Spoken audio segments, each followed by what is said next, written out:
What's up? Welcome once again to the Creative in Process podcast, the creatively thoughtful podcast for thoughtful creatives who like podcasts.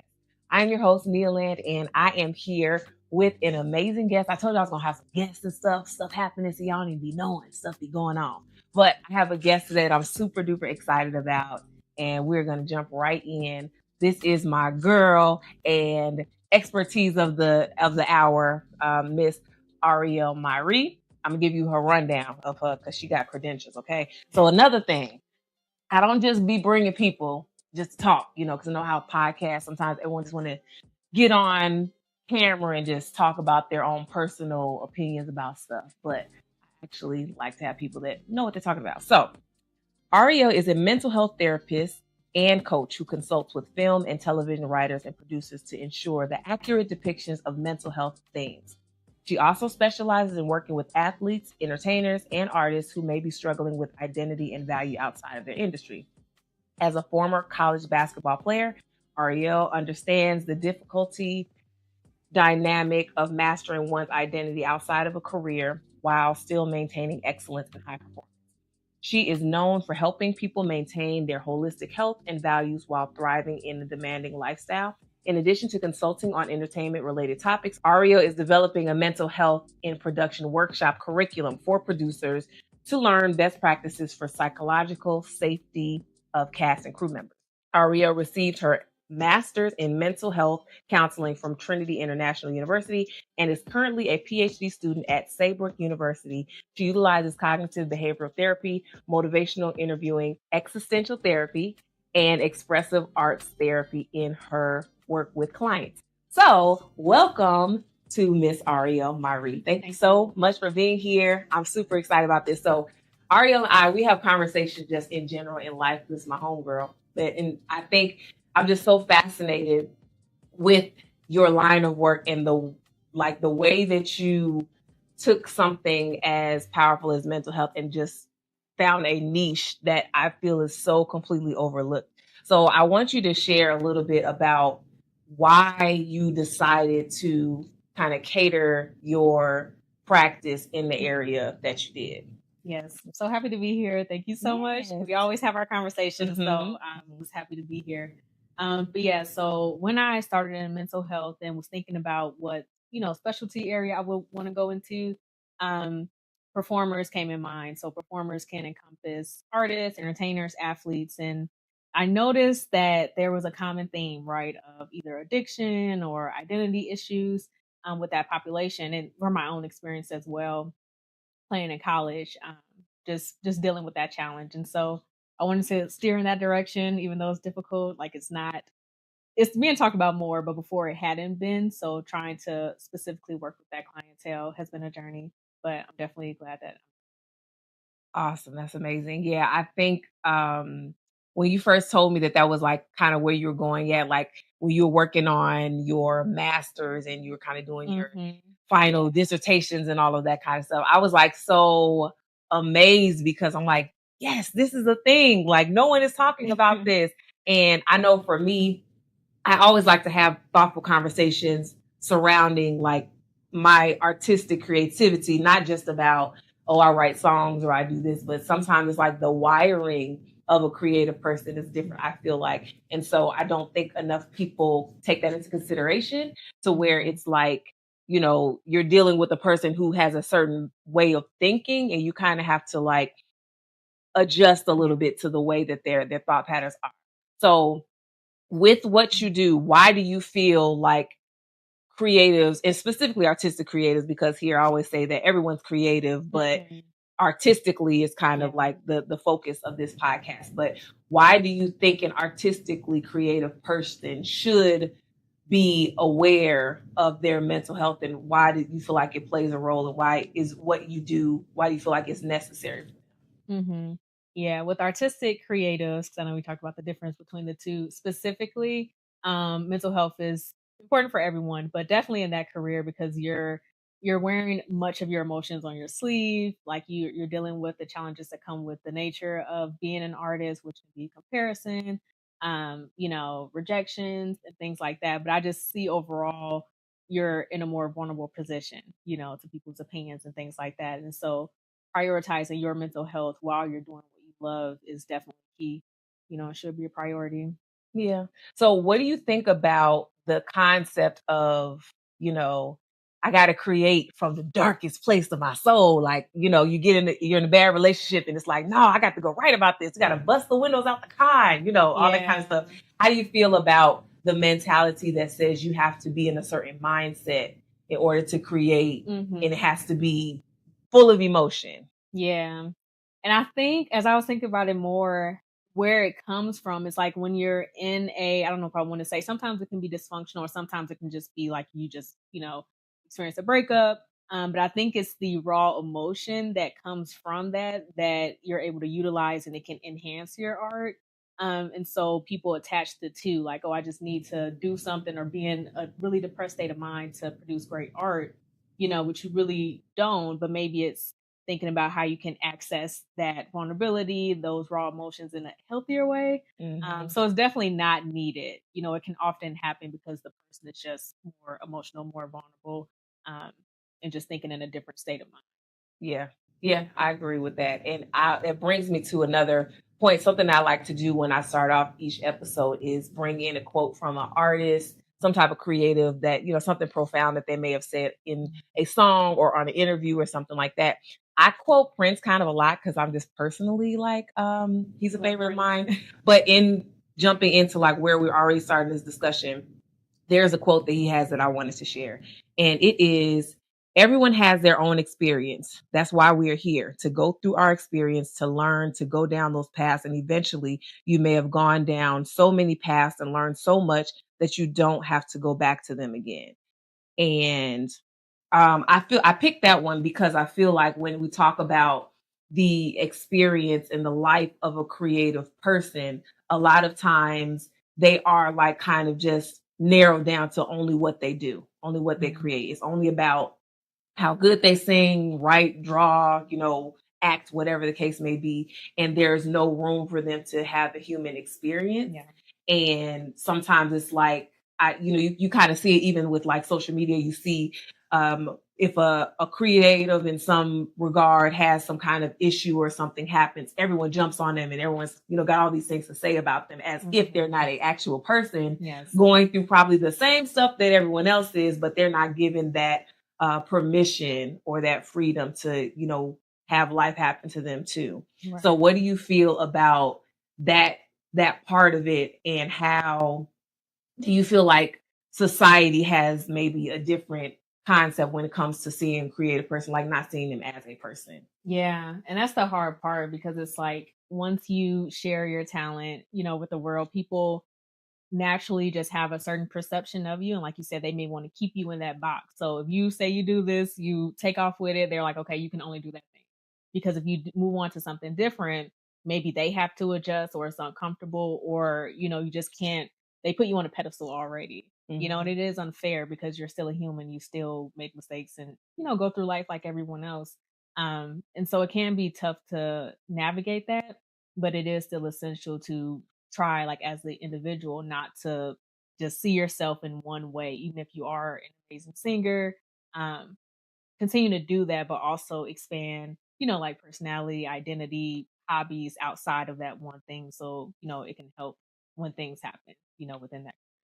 Yeah. How do you think, like practically, because I know you said like hobbies and things like that, but how does one creative, and talk to me because I be needing therapize me, girl, help me. But like, how do you make that distinction and that separation when, you have that demand on you to show up and create and be this person in that setting where, because you think about like scheduling, like you always got to be somewhere, so much going on and all of that. How do you deal with trying to give yourself that room to have your humanity in the midst of having so much going on, especially if you have like a really busy lifestyle in your art? Yeah. I think it's multifaceted, right? I think about community. So, like the circle you have around you, and do you have people who are thinking in that way and not just like, okay, make art, make money, and that's just it? Are they thinking about you as a human in other aspects of your life? And just finding what works for you. Like, I really do think it has to be a priority, especially if you have a busy schedule.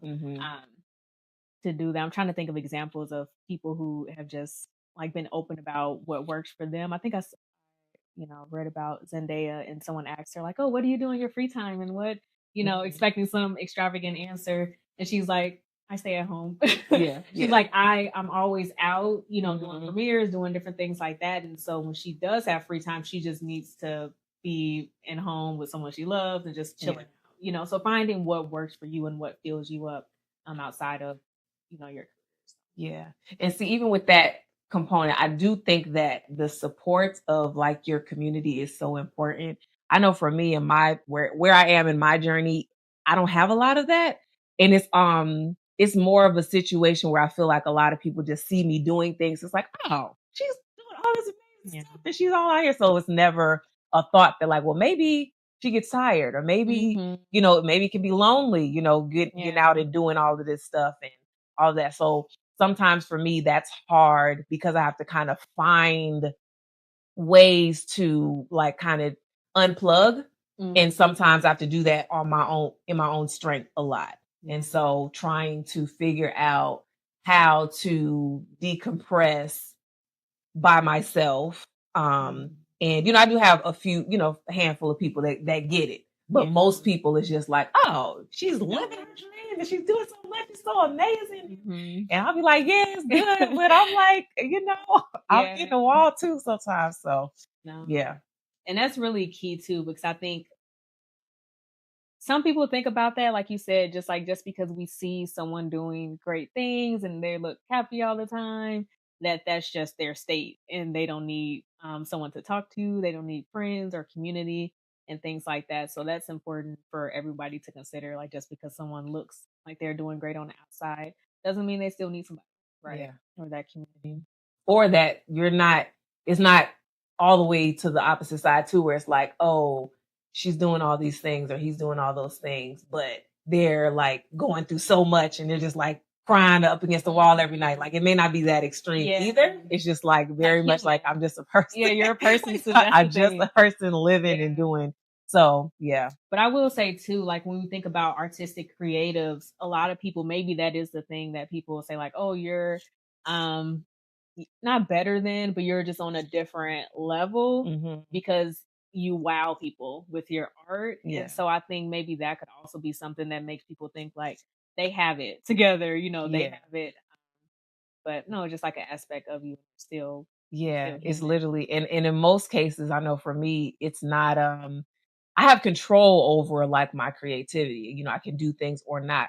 But when I'm in that space, in that zone, nothing else, I'm not thinking about anything else. So it's not like, it just takes a different muscle kind of. I'm just using a different muscle. It's not like this is me all day, every day, in every single thing I do. It's just like I have to channel something, not no juju or nothing like that. But what I'm saying, I just have to like focus. I have to be very focused on the task at hand. If it's, singing and remembering, I'm simultaneously on a stage remembering the next line to a song and trying to see, make sure the mic is in the right place. I'm getting ready to pull this mic off the stand, so I got to be prepared for that. And then this person's over here looking, I got to acknowledge, so it's a lot happening at one time. And so you're not necessarily at ease, there's a lot going on. And, I know there used to be a time for me where I was early on where I would have like nerves, and my nerves would like get the best of me to the point where I'm barely singing out or I'm not as confident and all that kind of stuff. And I worked through that. But now it's still there. The nerves are still there, but I just have to focus in a different way. I have to like deal with my adrenaline and my anxiety to a point where I can still navigate through the moment. How do you do that? It's a lot of breathing. I usually get really still, like before I'm performing. I have to get still and quiet. So a lot of times I try to like get secluded because people like want to come up to you and talk to you and all that kind of stuff. And I'm like, I can't even see you right now. And I take I don't care if I'm singing for 3 people at a bus stop. Like I take it, I focus in and, I take it really seriously in the moment. So one thing I do is I try to get still, breathe, pray, and just like remember why I'm doing what I'm doing too. That helps me too, to just like focus on, okay, you get ready to do this thing. It's not just another day doing something. Like there's some type of impact that's supposed to happen. There's a connection that's supposed to be made. So let me make sure I'm sensitive to that. And, then I go through and do it. But when I tell you, like, I wish there was like a recorder in my brain that y'all can see what my brain is going through when I'm like on performing, recording, or whatever the case would be. It's a lot happening at once. And so when you're done with that and the moment has passed, it's like this relief, but then you got to like sit in everything that you just poured out. So then it's like exhausting. You feel like you just ran a marathon and you have to like come back down to one. And so not having certain things available in those moments is it can be challenging. Like if, you're scrambling and you got to pick up all your stuff, you got to pack up and all this stuff. And you're trying to like, resolve what your body just physically experienced and all of that. So sometimes it's overwhelming. And then I just want to like go somewhere and sit down, or maybe I want to go get something to eat. Cause a lot of times I'm too much going on for me to eat and all of that kind of stuff. So there's a lot of entities that I don't think people really get. So it is. I love that you're talking. Yeah. I mean, I don't really get to say much about it because it just happens, but like beginning, during, and at the end, it's a whole cycle of things that happen. So, be kind to your like creative people that because like it's a whole situation. So a lot happening in those moments. I love that you have a process before too. It sounded like you ground yourself and think about the why and things like that to really just move in purpose and intention, which is true to you. Yes. Yeah. I definitely try to do that in every step of the way. So so that's mostly how I navigate through those spaces. So how do you feel about the overall, like the patterns now that are popular in culture as it relates, not just music, but just in entertainment in general? Do you feel like there is a healthy perception or perspective when it comes to like mental health as it relates to creators, or you feel like it's a lot of work that needs to be done? Or I'm trying to think. I feel like now in the entertainment spaces, mental health is definitely being talked about more, which is great. So I think there's been progress, and obviously like there's still more work to do. And I know we were talking about just like I don't know if it's called emo music. But that is being more popular for artists to just be very expressive, even if it's, sad emotions that they're experiencing, and that they have an audience for it that really connects to it, and it helps them. So it's a space for it. I think in my mind, I would hope that there's a next step, so like after you create music like that, you have people checking in on you, are you getting professional, therapy or something, so you're moving to a healthier state. Not to say you have to rush the person out of experiencing their emotions, but just trying to be there for them and help them get to a healthier state. That's what I think about when I do hear music that could fall into that category. Yeah, I agree. I think that on one hand, it's like, express yourself, be honest, be vulnerable. But I do think that there's a line of how you do that and where you are when you're doing that. Because if you are performing for a arena full of people, there's no way for you to manage every single person in that audience and their individual journeys and what they're going through. You don't know what they're going to leave that space and do or be a part of and all that kind of stuff. So I definitely feel like there's some kind of responsibility to circle that around with some other intervention or other, tools and all of that kind of stuff, because I feel a lot of times it's just like, this is what I do and take it as it is. This is me. This is my expression, and, hate it or love it or whatever. But I do think there's like a responsibility piece to that. So I know when I first came out, I was very much, all my songs were about like breakups and, and like all of this stuff. So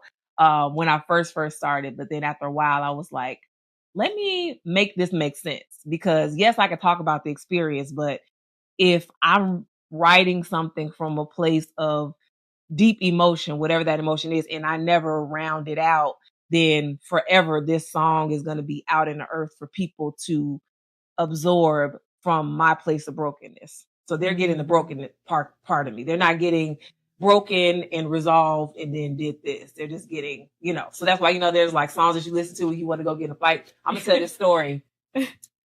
When I was a younger teenager, had this boyfriend, child. The boy messed around with some other girl, and me and my friend, her name is Bridget. I always tell this story. Bridget. Me, Bridget, and Tasia, we went to go see 8 Mile. That was just like them, like, let's go out. You're going through all this stuff. Let's go out. We go see 8 Mile. We come out the theater like, so we go to this girl house that he was messing with. I stay in the car. My friends, they turn up and they yelling at the girl down the street and all of this kind of stuff. And so it's just very dramatic. Like, it was a lot happening. That story to this day is hilarious. There's a lot going on. But I say that to say, we took the moment of like this, whatever we thought this gangster music was, or whatever we thought Eminem was doing at the time, and we let that empower us to go like do all of this stuff. And meanwhile, the movie, Eminem going on with his life, and I'm out here just like, right, what was happening? What do we be? I don't know. Yeah. This is why mental health matters.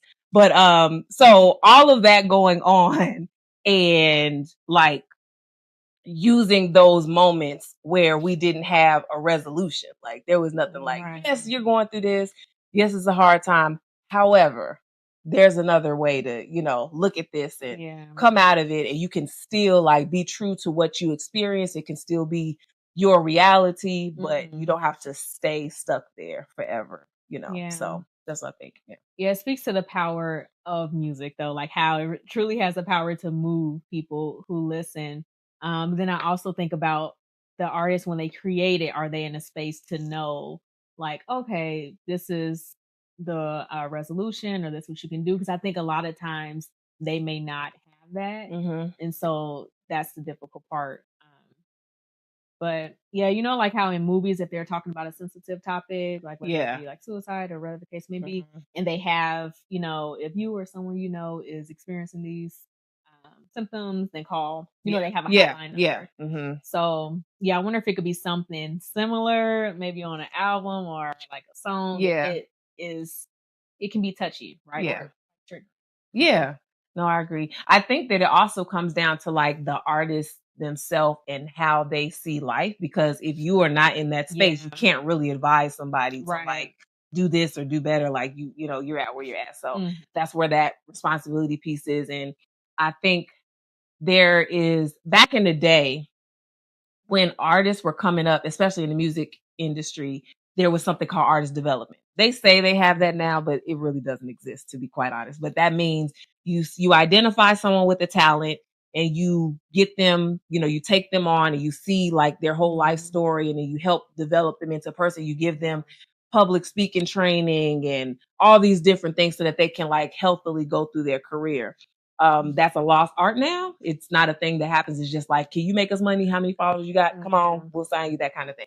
But what artist development did to an extent, it gave some type of stability to help the person like cope with what they were in, like the reality of their life. Because if you take some type of creative person from whatever kind of background they have, you give them money and access and fame, like that's overwhelming for a person.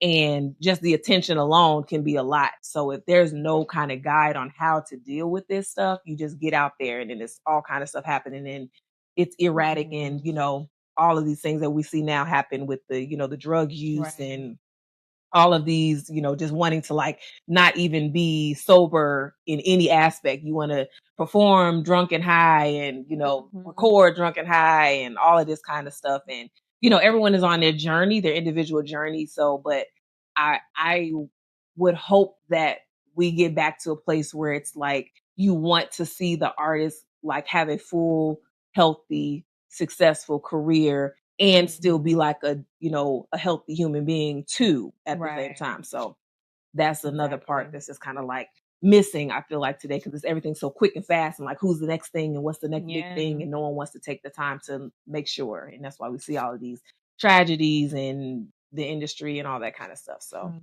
which is what motivated me to, go down that route for sure. Because you see it so often, and it's like, sometimes I don't know if artists may think that, or you have to choose between being healthy or, putting out great music, great art, whatever the case may be.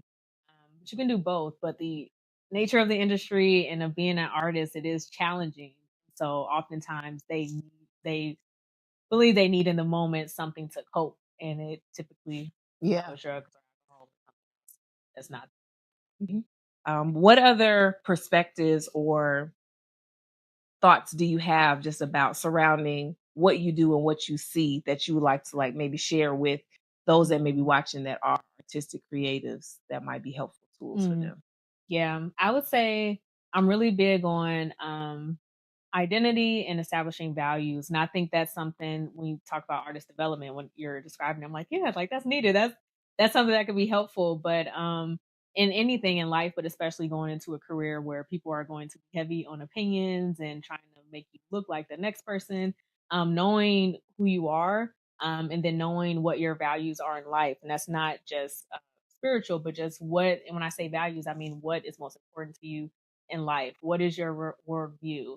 Beginning to think about those things and making sure it's true to you, so that when you do go out in the world and you navigate different career paths, you're more strong on that foundation, and you're not as easy to just be impressed upon or to change up and not feel authentic. So that would be like the strongest advice I have, is to really take the time to navigate, explore your identity, your values, and making sure things are in line with that. Yeah. What do you think is a practical step for someone who is just trying to find themselves? Like they know that they have some type of gift or talent or whatever, and they're just like, I don't know what to do. I don't know where I fit in. I don't know, what my thing is or whatever outside of the talent portion. How do you psychologically like process your identity? Like, how do you find it? I typically would like to ask a lot of questions Yeah. if I'm working one-on-one with someone, but yeah, asking a lot of questions to explore like what, do you naturally care about the most? What are you most passionate about? What are you intrinsically motivated by? And so that just means basically what is something that someone wouldn't necessarily need to hype you up for or keep reminding you, oh, did you go to the gym today? Because you just naturally have that within yourself to do. And so that can oftentimes lead to something that is just innately within you that you enjoy thinking about. If I'm helping someone explore values, I could have like a list of hundreds of values, or like a list of 50, and they can go through and circle which ones they feel resonate with them, and then we can begin to explore. But it is really helpful to have someone, sit there with you to ask questions so it doesn't feel as overwhelming, because it certainly can be. Like that's a huge thing to think about when it comes to identity, values, and yeah. So a practical space, I would say, is to think about those things. If you have to think about what's most important to you in life, if you have to think about things you're intrinsically motivated by, and yeah, starting there. Yeah. Do you feel like it's necessary to do that work before even entering into the space, or can you discover it along the way? Yeah, and it's definitely something that can change, right? So something you value now, it can be different, 5 years from now. I would say it's extremely helpful to have an idea, if not be grounded on that before you enter that space, especially something like the industry. But you certainly can do it while you're in it. You definitely just need that community around you and space, time and space to really explore and process that, because there will be a lot thrown at you. So. Yeah. Do you have experiences in your practice with people who feel like pressured to become something that they're not, or that they know that they're not, in this just kind of journeying through their careers? Yeah, yeah, definitely. Especially when you're first starting out, right? And if it feels hard, difficult, and you see somebody else doing something that's appearing to get them more success, more attention, it can be very tempting to say, well, let me just start doing what they're doing, even if it doesn't feel right within yourself.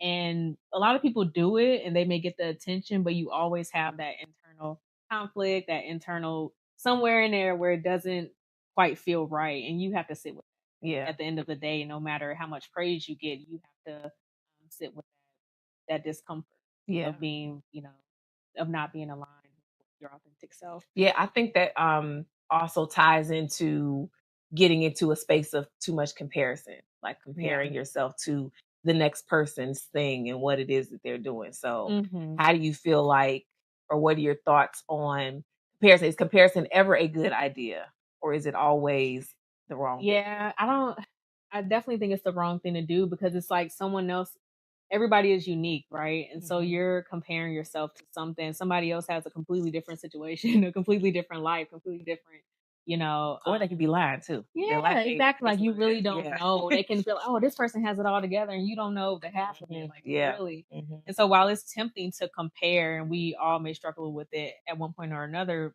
I always like to remind clients, what is your story? Is your narrative? What's the point of comparing yourself to someone else? It really does steal joy. So yeah, comparison is definitely not the way to go. Even, and people will try to compare you though, and that's what make it even more difficult. Because even in the athletic space, oh, you have to look at your competition. Who else is scoring this many points? Who else is? And so the world and society, in a way, does set you up to think that. So it takes a conscious effort to step out of that. Yeah, there's a usually with singers, in my experience, it's always, well, who do you sound like?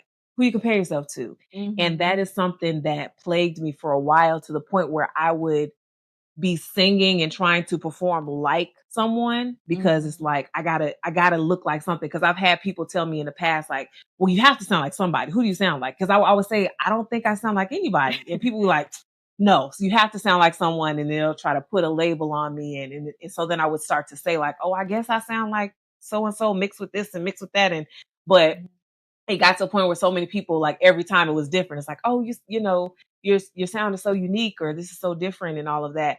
And I began to feel like maybe this is okay, because I don't know where to put myself. So maybe it's okay to just not sound like anybody else. So once I got to that point, and I started working with a vocal coach who is like a therapist and a pastor to me.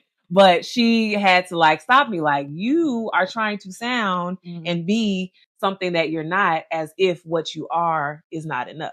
And it is. Like, you have an identity of a code on you that's very specific. So you have to express that and then figure out who wants that, as opposed to trying to give them what you think they want because they like this over there or that over there. So that whole, like, comparison thing and all that. So now it's like, when people ask me, like, what's your music sound like? I'll be like, it's mine. I can tell you what genre it sound like, but I can't tell you who I sound like as another person, because I'm my own person. So I definitely agree with that. So I feel like we kind of talked about some of the main things that are happening today. Do you feel like you have any, because you're not a creative person in the artistic way? Do you feel I'm not a singer. I'm not. The closest thing that came to the art was movement when I was also playing basketball. Well, I think, okay. Well, I think that takes some creativity too. He was out here balling. Okay. So you don't do, like, not the traditional, the more common things that people associate with art, to, like, singing, dancing, that kind of thing. So did you kind of walk into it because of your athleticism and feeling like you help other athletes, and it just trickle from there? Yeah. So outside of just like being an athlete, I would honestly just have the curiosity, and I don't know if it was like God or what it was, but when I would see, obviously, just like pop culture news and things like that, and you hear about, oh, this is what happened with this artist, and I would just wonder, like, what is their life like behind the scenes? Like, what is, and I would just be naturally curious about that, and seeing the issue, right, of addiction, and why is it so common with this population. Be curious about that, and so that led me to, I want to focus on the mental health of artists and performers, and just like really caring. This is really, really good. I think this is a good place to pause. I feel like we can dig in a little bit deeper into this conversation. So what we're going to do is we're going to be back for another episode of the Creative Process Podcast. See, I can't give it all to you at once. You got to come back. You know, we're trying to grow here. So make sure you tune into the very next episode. We'll do part 2 of the Creative Process Podcast featuring the lovely Miss Aria Myrie, and we're going to dig into some more stuff. So I'm excited. So we'll be back soon. Thank you so much for tuning into today's episode. If you want to learn more about the podcast, you can go to creativeinprocess.com, where you can sign up for email alerts, connect on social media, and submit your feedback, thoughts, and questions to have them included in a future episode. If you want to connect with me directly, you can find me at Nealand Music on all social media platforms. And please like, comment, share, subscribe, tell somebody about this podcast, because it only goes as far as you help it grow. I'll see you next time. Thanks for tuning in. Peace out.